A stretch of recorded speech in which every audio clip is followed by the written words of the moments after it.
नमस्कार दोस्तों, राधे राधे, जय श्री कृष्णा। दोस्तों स्वागत है आपका फिर से इस चैनल पर। दोस्तों सच्ची श्रद्धा से कमेंट में जय श्री राधे कृष्णा जरूर लिखें। दोस्तों वर्तमान समय में हम जिस युग में जी रहे हैं उसे कलयुग कहा गया है।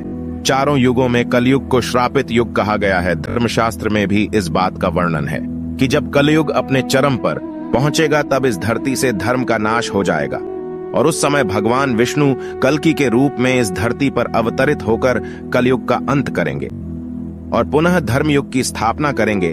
पर क्या दोस्तों आप सभी को पता है कि भगवान श्री कृष्ण ने महाभारत काल में बता दिया था कि आने वाला समय यानी कि कलयुग कैसा होगा। इतना ही नहीं, भगवान श्री कृष्ण ने कलयुग के 5 कड़वे सत्य भी बताए थे जो आज देखने को मिल रहे हैं। वह कौन से हैं 5 कड़वे सत्य? दोस्तों यदि आप भी जानना चाहते हैं तो इस वीडियो के एंड तक बने रहेगा। और अगर अब तक इस चैनल को सब्सक्राइब नहीं किया है तो चैनल को सब्सक्राइब करके बेल आइकन को प्रेस कर लीजिए। तो चलिए बिना टाइम वेस्ट किए शुरू करते हैं। दोस्तों महाभारत काल में जब पांडव युद्ध क्रीड़ा में अपना सब कुछ गवा देते हैं तब उन्हें वनवास जाना पड़ता है। वनवास जाने से पहले भगवान श्री कृष्ण से मिलते हैं और कहते हैं, हे भगवान, युद्ध क्रीड़ा में सब कुछ गवा देने के बाद हम 5 भाई द्रौपदी के साथ वनवास जा रहे हैं। लेकिन जाने से पहले हम यह जानना चाहते हैं कि आने वाला युग कलयुग कैसा होगा। उस समय के मनुष्य कैसे होंगे, लोगों के विचार कैसे होंगे और मोक्ष की प्राप्ति कैसे होगी। पांडवों के मुख से यह सारी बातें सुनकर भगवान श्री कृष्ण थोड़ी देर सोच विचार करते हैं और फिर पांडवों से कहते हैं, पहले आप सभी वन जाइए और वन में जो भी आपको जो कुछ भी दिखे वह आकर मुझे बताइए, तब मैं आप सभी को इन प्रश्नों का जवाब दूंगा। अब भगवान श्री कृष्ण के कहे अनुसार 5 भाई वन में चले गए और वन में जो कुछ भी उन्हें दिखाई दिया उसे देखकर वह हैरान हो गए। उन्हें अपनी आंखों पर विश्वास नहीं हो रहा था। कुछ समय बिताने के बाद वह सभी भगवान श्री कृष्ण के पास लौटते हैं, लेकिन इस बार पांडवों के मस्तक पर सिकंदा और वे किसी उलझन में पड़े नजर आ रहे थे। जब भगवान श्री कृष्ण ने उनकी ऐसी दशा देखी तो उनसे रहा नहीं गया और भगवान श्री कृष्ण ने कहा, आप सभी किस सोच विचार में मग्न हैं, हमें बताएं, अगर संभव होगा तो हम उसका समाधान अवश्य करेंगे। भगवान श्री कृष्ण के मुख से यह बात सुनकर पांडुपुत्र युधिष्ठिर ने हाथ जोड़कर उनसे कहा कि है माधव, हमारी शंका उन दृश्यों को लेकर है जो हमने वन में देखा। उनकी कल्पना हमने कभी सपने में भी नहीं की थी। तभी भगवान श्री कृष्ण कहते हैं कि आप सभी एक एक करके मुझे विस्तार से बताइए कि आपने वन में क्या देखा। इसमें सबसे पहले युधिष्ठिर कहते हैं, हे द्वारका नरेश, हम सभी 5 भाई वन में अलग अलग दिशाओं में भ्रमण के लिए निकल गए थे। जब मैं अकेला वन में भ्रमण रहा था तब मैंने 2 सूंड वाले हाथी को देखा। अब आप मेरी इस शंका को दूर कीजिए कि भला एक एक हाथी के 2 सूंड कैसे हो सकते हैं। अब अर्जुन की बारी होती है। अर्जुन बताते हैं कि उन्होंने एक ऐसे पक्षी को देखा जिसके पंखों पर वेद की रचनाएं लिखी हुई थीं और वह मुर्दे का मांस खा रहा था।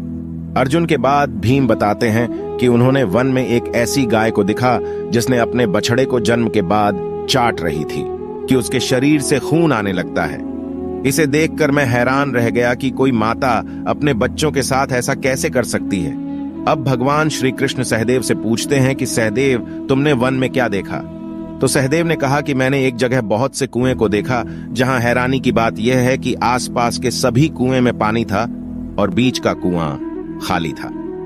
बीच का कुआं गहर भी है लेकिन फिर भी उसमें पानी नहीं है। ऐसा कैसे संभव है? अब नकुल आगे बताते हैं कि वे जब वन में भ्रमण कर रहे थे तब उसने एक बड़ी चट्टान पर्वत से लुढ़कते हुए देखा। वह चट्टान कितनी ही बड़े वृक्षों और सिलावों से टकराती है लेकिन उसे कोई रोक नहीं पाता और अंत में एक छोटे से वृक्ष के स्पर्श से वह चट्टान रुक जाती है।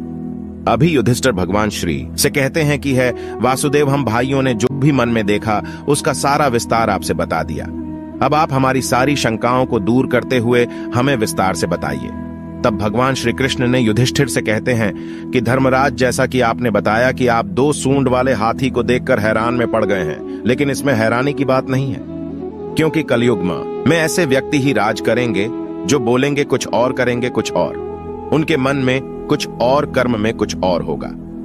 यह लोग शोषण करने का एक भी मौका हाथ से जाने नहीं देंगे, यह बस अपने ही हित की बात सोचेंगे। अब भगवान श्री कृष्ण अर्जुन से कहते हैं कि है पांडुपुत्र अर्जुन, तुमने वन में एक ऐसे पक्षी को देखा जिसके पंख पर वेद की रचनाएं लिखी हुई थीं और वह मुर्दे का मांस खा रहा था। लेकिन इसका मतलब यही है कि कलयुग में ऐसे ही लोग होंगे जो कहने को तो विद्वान ज्ञानी पुरुष कहलाएंगे, किंतु इनका आचरण राक्षसी होगा। उनके मन में यही होगा कि जल्दी किसी की मृत्यु हो और उसकी संपत्ति के मालिक खुद बन जाए। कलयुग में मनुष्य के लिए सबसे ऊपर धन और संपत्ति होगा और कुछ गिने चुने शख्स ही वास्तविक संत होंगे। इसके अलावा कलयुग में ज्यादातर इंसान अपनों को ही ठग कर आगे बढ़ने के विचार में होंगे। अर्जुन के बाद भगवान श्री कृष्ण भी हमसे कहते हैं कि हे भीम, जैसा कि आपने देखा कि एक गाय अपने बछड़े को इतना चाटती है कि उसके शरीर से खून आने लगता है, ठीक इसी तरह कलयुग का मनुष्य अपने बच्चों पर इतना प्यार लुटाएगा कि उसका विकास रुक जाएगा। एक माता की ममता अपनी औलाद की मोह माया और संसार में इस तरह बांध के रख देगी कि उसके बच्चे का जीवन नष्ट हो जाएगा। अगर किसी का बेटा घर द्वार छोड़कर साधु बन जाएगा तो उसके दर्शन को हजारों व्यक्ति जाएंगे, किंतु अपना बेटा साधु बनेगा तो वह रोएंगे, विलाप करेंगे कि मेरा बेटा गलत रास्ते पर चला गया। दोस्तों, यहाँ भगवान श्री कृष्ण जीवन की वास्तविकता को बताते हैं कि इंसान को यह समझना होगा कि तुम्हारे पुत्र तुम्हारे नहीं, अपनी पत्नियों की अमानत है, और पुत्रियां अपने पतियों, और तुम्हारा यह शरीर मृत्यु की और आत्मा परमात्मा की अमानत है। भीम की जिज्ञासा को शांत करने के बाद भगवान श्री कृष्ण सहदेव को कहते हैं कि सहदेव, जैसा कि तुमने वन में देखा कि एक साथ कई कुएं हैं थे, लेकिन सिर्फ बीच का कुआं खाली था। इसका मतलब यह है कि कल युग में धनी व्यक्ति अपनी मन की खुशी के लिए विवाह उत्सवों में धन खर्च करेंगे, लेकिन अपने आस पड़ोस किसी गरीब को देखकर उसकी मदद नहीं करेंगे, फिर चाहे वह गरीब उनका सगा ही क्यों ना हो।